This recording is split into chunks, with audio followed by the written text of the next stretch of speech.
Halo teman-teman, apa kabar semuanya? Semoga sehat selalu ya. Perkenalkan, aku Nelly Juliana dari Agroteknologi 2021 akan menemani teman-teman pada podcast Training Legislatif volume pertama ini. Seperti judulnya, di podcast Training Legislatif volume pertama kita akan membahas tentang Legislative in College. Nah, nggak afdol kan kalau misalnya kita podcast sendiri, kita juga akan mendatangkan seorang narasumber yang memang berpengalaman terhadap kelegislatifan di kampus. Yang tak lain dan tak bukan adalah Mas Arya. Halo Mas, apa kabar? Halo Nay, baik alhamdulillah, kabarnya baik. Gimana nih Mas, akhir-akhir ini lagi sibuk apa?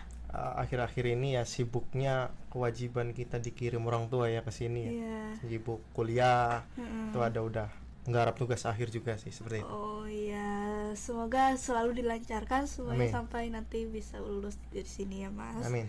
Oke, mungkin dari yang aku dengar nih Mas dulu pernah menjabat sebagai ketua DLM di Unsud. Mungkin boleh bisa menceritakan sedikit gimana sih perasaan Mas atau mungkin semacam experiences Mas selama menjabat sebagai seorang ketua DLM di Unsud ini. Oke, kalau perasaan pribadi sih ya jelas ya karena dari 24.000 mahasiswa yang jadi ketua DLM kan hanya satu. Nah, perasaan pribadi sih bangga, tapi kebanggaan tersebut kan dibarengi dengan suatu beban tanggung jawab bersama dengan amanah yang besar. Jadi mau nggak mau itu bukan dijadikan beban tapi dijadikan suatu amanah supaya kita dalam memimpin organisasi yang disebutkan tadi berjalan dengan lancar sih seperti itu. Oh iya. Jadi kalau experience ya Iya. experience memimpin DLM Unsud ya karena di dalam DLM Unsud itu sendiri pada tahun lalu maupun tahun-tahun berikutnya karena hanya nomenklaturnya hanya ketua.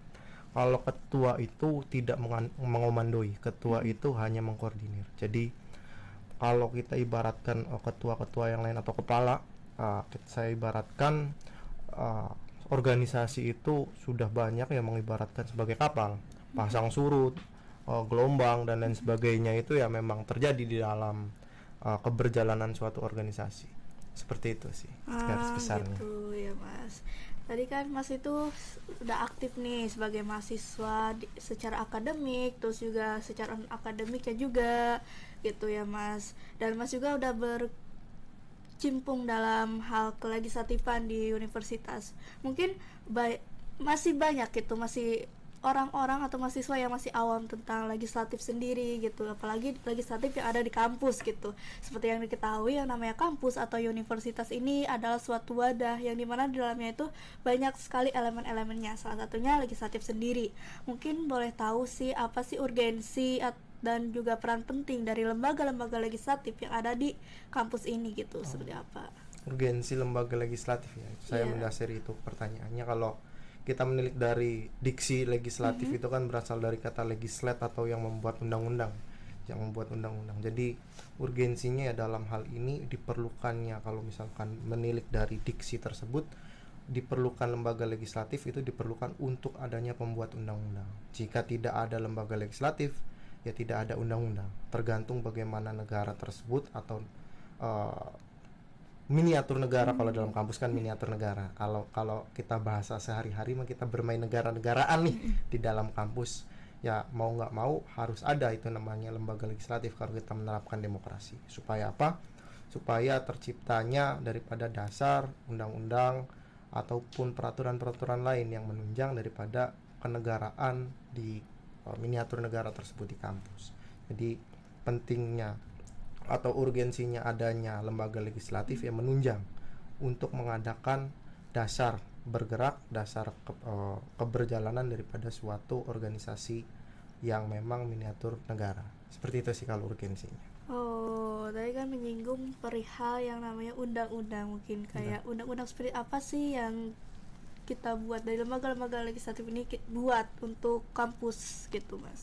Kalau kita lihat ya, lihat di dalam negara asli kita di negara Indonesia, kita mempunyai sebuah lembaga legislatif yang yang mempunyai sistem bikameral atau dua kamar, yang mana nanti ujungnya dua-duanya itu anggota MPR. Bikameral ini terdiri atas DPR dan DPD atau sistem 2 kamar. Nah, di dalam hal tersebut bagaimana produk-produk hukum atau bagaimana produk-produk yang akan dibuat, yaitu adalah undang-undang maupun undang-undang dasar. Kalau misalkan kita tilik di dalam kampus, ya mungkin ada beberapa kampus yang menerapkan bahwa lembaga legislatif kampusnya itu bisa membuat undang-undang, yang pasti ya undang-undang, atau bisa mengubah undang-undang dasar atau konstitusi yang mendasarinya. Kalau misal kita tilik di unsur di lingkungan kita, di kampus kita ini, kalau misalkan untuk konstitusi kita, kita sekarang sih masih mempunyai ADART yang mana di dalamnya itu memuat bagaimana anggaran dasar dan anggaran rumah tangga mahasiswa KBMU, keluarga besar mahasiswa Unsur, yang menurut hemat saya pribadi itu belum relevan, udah nggak relevan lagi dengan zaman sekarang. Jadi diperlukan adanya suatu kebaruan daripada ADART atau konstitusi kita itu. Gitu sih kalau produk-produknya daripada lembaga legislatif itu bisa berwenang mengeluarkan apa. Kalau secara garis besar, lembaga legislatif itu bisa mengeluarkan konstitusi, bisa mengeluarkan undang-undang dan produk-produk hukum lainnya yang diatur dalam peraturan. Kalau misalkan kita di unsur ini, lembaga legislatif kita bisa membuat undang-undang, tapi tidak disebutkan secara eksplisit di dalam ADART bahwa DLM unsur itu berwenang membuat undang-undang. Makanya di situ salah satu titik tidak relevannya ADART kita, itu sih. Oh, mungkin tadi disebutkan kalau misalkan ada ART kita kurang relevan mungkin untuk di masa kini. Mungkin ada kayak gambaran gimana sih, apa sih yang relevan buat sekarang itu sih, Mas? Oke. Supaya bahasan kita tetap mahasiswa, bahasan kita tetap akademis, mungkin saya akan menggunakan metode ya supaya teman-teman paham. Jadi yang saya gunakan itu adalah metode empiris yang memang keadaan nyatanya, dan sekarang memang kalau kita bandingkan ya, unsur ini sudah, kenegaraan unsur ini, miniaturnya, organisasi mahasiswanya, ormawanya sudah seharusnya bisa bertengger, bisa setara dengan kampus-kampus maju lain kalau dalam hal kebergerakan dan lain sebagainya. Tapi kalau dalam hal ADART, dalam hal konstitusi, ya kita sudah ketinggalan jauh. Misalnya salah satu, kita tilik di salah satu kampus di Yogyakarta, misalkan di situ udah jelas mengatur bagaimana terjadinya pembubaran, siapa yang berwenang mengajukan undang-undang, kekuasaan pembuat undang-undang itu di mana, apa eksekutif berwenang pembuat undang-undang atau enggak, terus periodiknya diatur juga, bagaimana kekosongan, bagaimana mekanisme musyawarahnya. Jadi yang jelas pertanyaan dasar aja, kalau kita nilai unsur ini dalam hal kenegaraan ya, dalam hal kenegaraan, unsur ini negara, bentuk negaranya apa sih?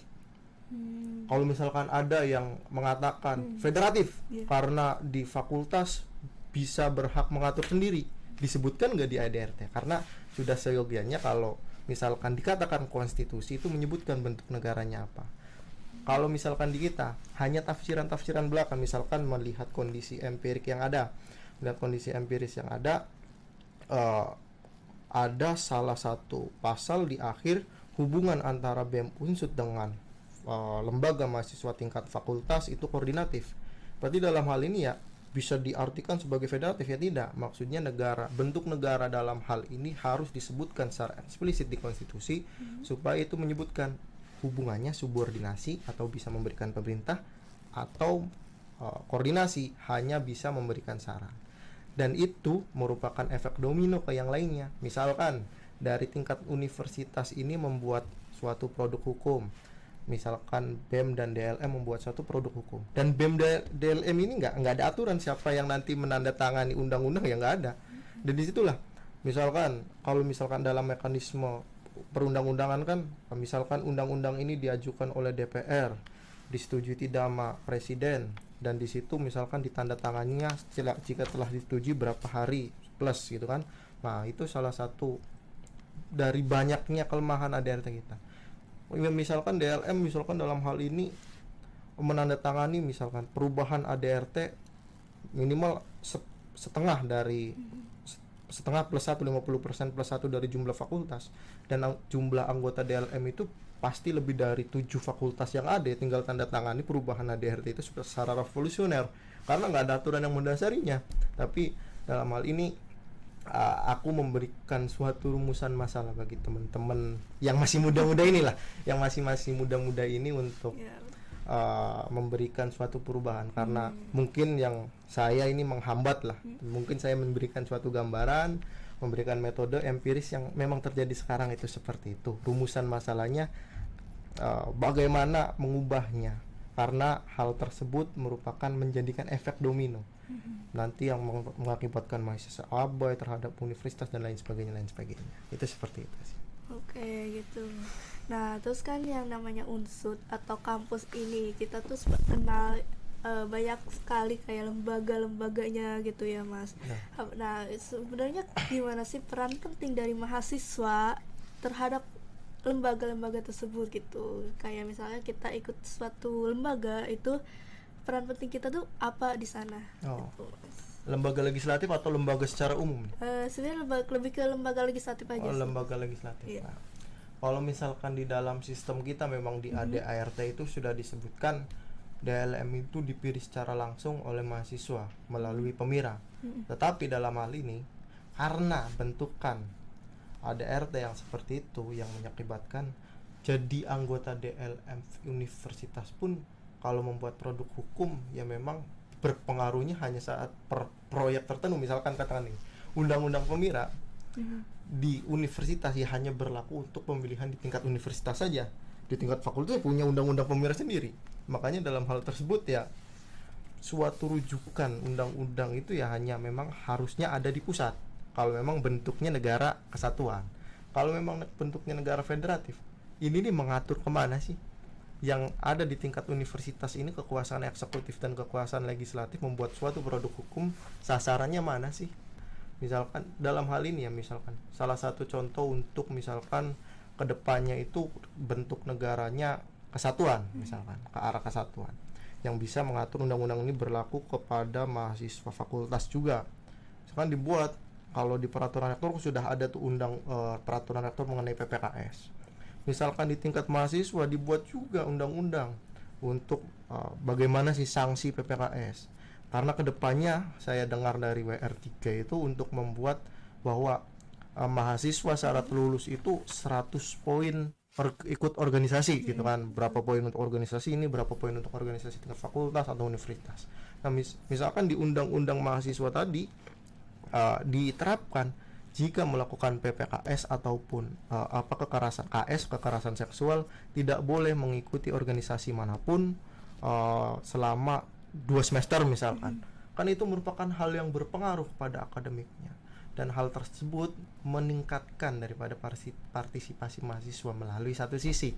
Kalau misalkan melalui bidang legislatif, karena tadi kembali lagi ya, di sistem kita belum melakukan pemilihan langsung kepada lembaga legislatif, di posisi awal ya teman-teman mahasiswa ya bisa masuk untuk memasuki sistem berupa negara demokrasi kita ini. Kalau misalkan masih di luar ya teman-teman bisa mengikuti atau mengawal lembaga legislatif ini melalui ya pemira. Melalui pemira dengan memilih pemimpin-pemimpin yang memang kredibilitasnya mantap, terus intelektualitasnya juga tinggi gitu. Dan yang jangan lupa karakter dan etikanya juga harus dijaga. Itu seperti itu. Mahasiswa bisa dalam hal ini bisa membantu mengawal kita sih. Ya, membantu mengawal. Nah, dalam konteks membantu mengawal ini tuh seperti apa sih, Mas? Kayak mahasiswa tuh mengawalnya tuh kayak gimana gitu. Kalau mahasiswa mengawalnya seperti apa? Karena lembaga eksekutif dan lembaga legislatif itu merupakan lembaga publik ya. Berarti dalam hal ini lembaga-lembaga ini ya berkewajiban untuk menerima aspirasi dari bawah atau bersedia untuk dikritik, karena kalau sudah bersedia menjadi pejabat publik ya publik juga berhak untuk mengkritik karena kebijakannya berpengaruh ke publik gitu, polanya itu seperti itu. Nah makanya bagaimana apa tadi mengawalnya Iya, mengawalnya ya dengan memberikan aspirasi supaya terjadinya perubahan-perubahan ke arah yang lebih baik. Seperti itu sih. Gitu ya. Mm-mm. Tadi kan Mas Arya itu menyinggung perihal demokrasi gitu ya. Seperti diketahui yang namanya legislatif itu sangat sangat berhubungan erat lah dengan yang namanya demokrasi. Gimana sih peran penting dari lembaga-lembaga legislatif barangkali dalam menyukseskan demokrasi yang ada di kampus? Oke. Karena kita tilik dari dasar kita yang sudah punya ya. Iya. Dalam dasar yang kita sudah punya di Peraturan Rektor Nomor 16 Tahun 2018 menyebutkan kalau nggak salah kurang lebihnya DLM berwenang untuk membentuk panitia pemilihan presiden dan wakil presiden BEM. Kalau di dalam ADRT DLM berwenang untuk mengadakan pemira kalau nggak salah. Nah makanya dalam hal tersebut salah satu bentukan lembaga legislatif menyukseskan demokrasi dengan mengadakan pemira. Tapi dalam hal ini dengan wewenang penuh pemira tersebut dilaksanakan. Tapi kembali lagi di dalam itu kan pemira nanti diatur dalam undang-undang, yang nantinya tersebutlah ada undang-undang pemira yang sudah ditetapkan misalkan. Tapi ya menjadi pertanyaan yang nanti tanda tangan siapa, yang nanti membubui tanda tangan itu siapa, karena dalam hal ini ya nggak diatur secara rinci. Nggak usah tanda tangan pun nggak apa-apa, 24.000 mahasiswa tanda tangan pun nggak apa-apa ya, karena belum ada dasar yang menjelaskan itu ya siapa yang menandatangan gitu. Kalau misalkan sudah ada dasar yang menjelaskan nanti yang tanda tangan misalkan pemegang kekuasaan eksekutif ya sudah jelas, tinggal pemegang kekuasaan eksekutif tanda tangan. Kalau misalkan pemegang kekuasaan legislatif pun ikut tanda tangan, silahkan tanda tangan. Kalau misalkan digugat ke dalam musyawarah mahasiswa istimewa, kita juga kan punya mekanisme musyawarah mahasiswa istimewa. Kalau misalkan digugat ke DLM, dengan DLM mengadakan MUIS untuk musyawarah mahasiswa istimewa tentang persengketaan undang-undang yang menyengketakan bahwa misalkan siapa sih yang berhak tanda tangan karena nggak ada undang-undangnya, berarti undang-undang itu sah atau enggak? Saya menunggu sebenarnya mahasiswa menggugat hal-hal tersebut, karena apa hak dan legal standing dia untuk bertanda tangan di dalam undang-undang, karena nggak ada aturannya. Kalau kita belajar dari aturan, jadi kalau saya pelajari ya, karena mungkin disuapi terus di pihak birokrat ini agar ikunya tercapai untuk bagus, untuk berakreditasi bagus nih unsur nih ya, yang penting ada BEM dan DLM. Tapi kan tidak hanya itu, kita nih udah bisa bersanding dengan bertengger dengan kampus-kampus bagus, sudah sepatutnya kita mempunyai landasan-landasan yang jelas. Apalagi dalam hal kita membentuk negara demokrasi, bermain negara-negaraan di sini, mau nggak mau, suka nggak suka ya kita harus mengurusi daripada konstitusi, tidak hanya program kerja. Jadi ya kembali lagi, salah satu upaya lembaga legislatif dalam mensukseskan dalam hal ini DLM Unsut dia dengan menyelenggarakan pemira. Dalam hal ini diberi kekuasaan penuh oleh peraturan rektor dan ADRT untuk menyelenggarakannya. Tapi dalam hal ini undang-undang menyebutkan bahwa DLM setelah membentuk kepanitiaan pemira ya tidak berhak dan berwenang untuk mengikut campuri urusan KPR dan Bawasra, karena itu merupakan lembaga independen untuk pemilihan raya. Seperti itu sih. Oke, tadi kan menyinggung salah satu bagaimana sih untuk menyukseskan demokrasi kampus itu adalah dengan mengadakan pemira ya Mas. Sebentar lagi kan kita akan ada event itu kan, pemira pemilihan raya itu. Nah, tapi ada sebuah isu nih sebenarnya, partisipasi dari mahasiswanya nih masih kurang gitu ya Mas. Gitu ya? Iya, soalnya adalah teman yang kayak gitu sebenarnya Mas. Nah, gimana sih strategi gitu biar bisa meningkatkan partisipasi dari maksudnya dari mahasiswa agar ikutlah dalam pemira ini, menyemarakan gitu. Kalau saya jawab itu isu, itu bukan isu, itu fakta. Oh iya, fakta. Fakta itu karena dari 24.000 mahasiswa yang milih hanya 3.000, jadi sekian persen. Itu pada tahun lalu seperti itu. Jadi ya memang itu fakta, bukan isu. Karena ya mungkin ya karena bentukan itu ya kembali lagi itu merupakan efek domino. Karena memilih pun berpengaruh pada mahasiswanya enggak. karena nggak ada berpengaruhnya memilih maupun tidak memilih. Jadi ya pasti saya akan milih jika ada calon yang memang bervisi atau bermisi untuk mengubah ADRT terlebih dahulu, pasti saya akan dukung. Tapi kalau dalam hal ini tidak, visi dan misi tidak seperti itu, ya tidak saya akan dukung. Tapi dalam hal ini ya, bagaimana menyukseskan pemilihan. Kalau mau ada suatu perubahan, silahkan coblos pilihan kalian yang memang baik. Karena saya pelajari setelah duduk kemarin, mahasiswa tuh kalau milih ya paling tidak 3 cara atau 3 alasan mahasiswa memilih. Karena pilihan sendiri, karena ditarik cutting, atau karena ditarik temen. Udah itu aja. Paling tidak mahasiswa itu 3 hal tersebut menjadi alasan dia memilih. Kalau memang tidak ada yang menarik, tidak ada yang menarik di cutting atau teman yang menarik, yang pasti akan golput. Maka dari itu, dari 3 alasan tersebut, mahasiswa mungkin dari 24.000 yang dikurangi 3.000 sekian lah, berarti 20 ribuan yang nggak memilih itu ya sah mereka, karena memang begini-begini aja. Jadi kalau pengen meningkatkan partisipasi mahasiswa, menurut saya langkah pertamanya adalah ada nggak sih visi perubahan yang ada. Yang kedua, ayo mahasiswa, kalau memang mau kita bertengger bersama kampus-kampus bagus, misalkan salah satu, gini aja lah, event setiap tahun itu berubah, tapi namanya saja, bukan konsepnya, ya kan? Tapi namanya saja, bukan konsepnya. Jadi yang kalau konsepnya berubah, ditingkatkan partisipasinya, misalkan salah satu momen project yang merangkul fakultas, jurusan maupun paguyuban adalah momen kita ospek ya. Kalau dalam kita kan estri ya. Di salah satu universitas di Jawa Timur itu menerapkan mereka merangkul paguyuban untuk berpartisipasi dengan mengenalkan budaya-budaya. Kalau kita tilik dari visi Unsut ke 2035, kalau nggak salah, koreksi jika salah, memang Unsut itu berdaya saing global dengan budaya. Nah, kalau misalkan mau menyukseskan visi Unsut, ya kita rubah konsepnya, kita kenalkan budaya-budaya melalui misalkan lomba tari daerah atau lomba kesenian atau parade apa yang terbagusan gitu, kita kenalkan tuh. Itu merupakan salah satu, ini saya bocorkan saja, kalau saya nyapres itu seperti itu gitu. Tapi enggak pasti enggak. Kita jadi seperti itu. Makanya kalau ada yang konsepannya bagus, pasti akan saya dukung. Nah itu yang pertama tadi, kalau mau ada yang pengen merubah sistem, saya itu yang pertama.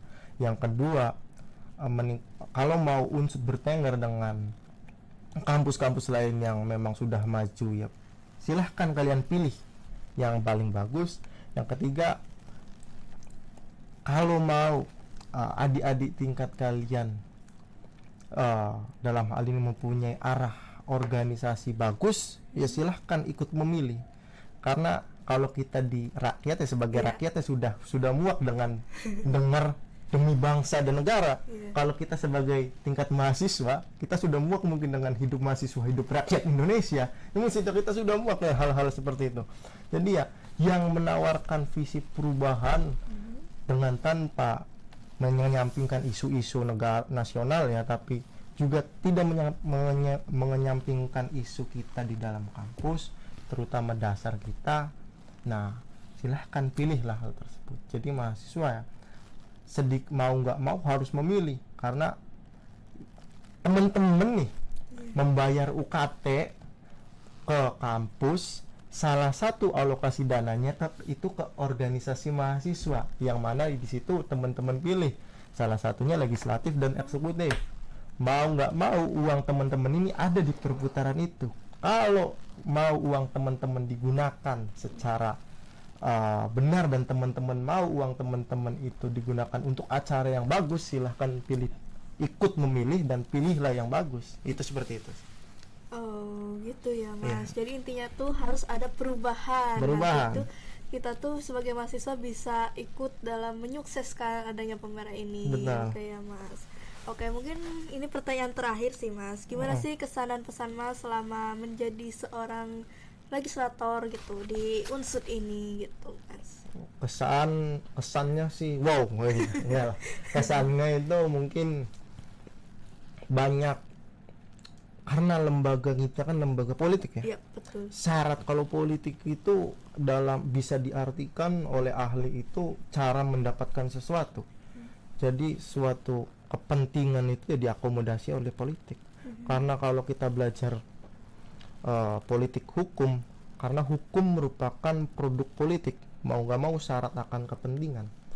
Jadi dalam hal ini kepentingan itu yang menjadi kesan saya pada saat kemarin, karena bertemunya dengan berbagai pihak, bertemunya dengan berbagai orang dan berbagai elemen dan ideologi yang mendasari mereka, yang menyebabkan elemen-elemen mahasiswa yang bertemu saya dan mungkin bersinggungan langsung dengan program-program DLM tahun kemarin, yang itu menjadi suatu kesan saya, karena itu merupakan hal baru bagi saya untuk belajar memimpin, belajar mensosialisasikan, belajar bagaimana caranya meyakinkan untuk produk-produk kita buat gitu kan.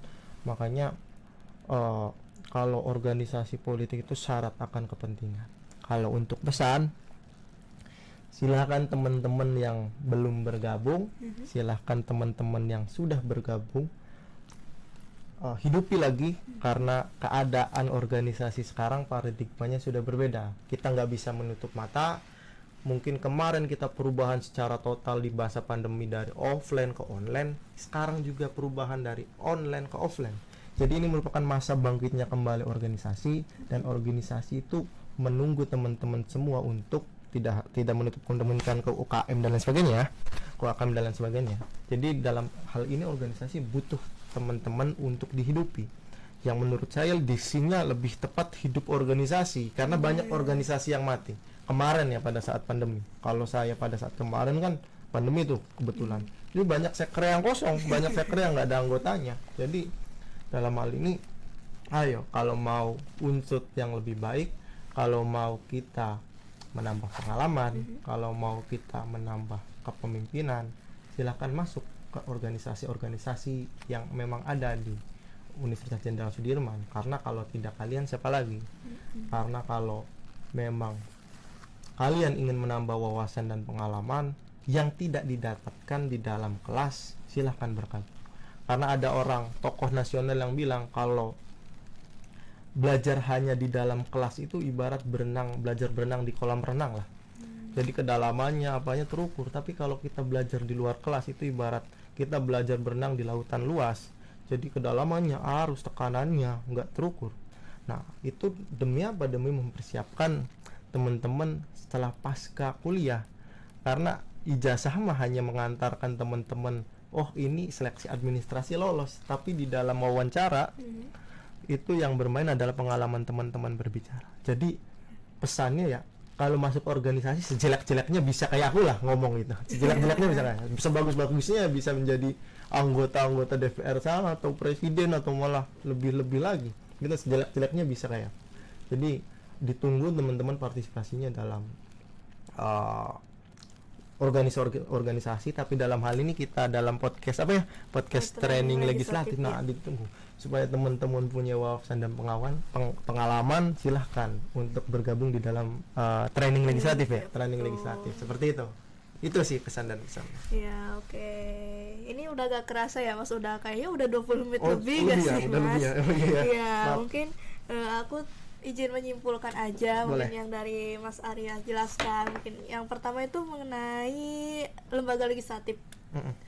Fungsinya lembaga legislatif yang ada mungkin di kampus ini adalah dengan membuat undang-undang atau membuat peraturan-peraturan yang memang nantinya itu digunakan untuk lembaga yang lainnya gitu ya. Betul. Mas. Nah untuk kemudian gimana sih cara agar mahasiswa dapat berpartisipasi dalam mengawal maupun dalam berpartisipasi dalam mengikuti pemira adalah dengan cara adanya perubahan dari mahasiswa itu sendiri, sehingga nanti itu partisipasi mahasiswa dalam memilih itu semakin tinggi. Kemudian juga sebagai mahasiswa juga kita juga harus bisa menyuarakan aspirasi-aspirasi kita untuk nantinya itu bisa dijadikan sebagai perubahan. Betul. Kurang lebih seperti itu ya Mas. Betul. Oke. Ya, terima kasih ya Mas udah Sama-sama. datang ke podcast ini, udah apa ya kayak ganggu waktu di tengah kesibukan Mas juga mungkin ya. Malah senang banget saya disediakan forum bisa. Kalau bisa 2 jam saya ngomong di sini. Gitu. Ya, tapi Mas ada waktunya, Oh, keterbatasan waktu Iya, dan betul. juga nanti yang editnya kasihan. Oh iya tuh ya, yang editnya kasih nih. Kalau 2 jam. Iya, kasihan Oke, juga. betul. Oke, jadi buat teman-teman yang masih kepo tentang legislatif di kampus ini bisa untuk join ke training legislatif yang bentar lagi akan dibuka nih. Jadi buat teman-teman jangan lupa buat ikut training legislatif karena di sana itu bakal banyak keseruan, banyak pengalaman dan juga banyak pengetahuan yang nantinya itu bakalan kita dapatkan gitu. Gitu. Makasih ya Mas. Oke. Sama-sama. Aku izin menutup podcast kali ini ya. Jadi sekian mungkin podcast untuk volume pertama. Kalau misalkan ada salah kata ataupun ada kesalahan yang disengaja maupun tidak disengaja mohon dimaafkan. Terima kasih. Saya Nelly Juliana, izin pamit undur diri. Sampai jumpa.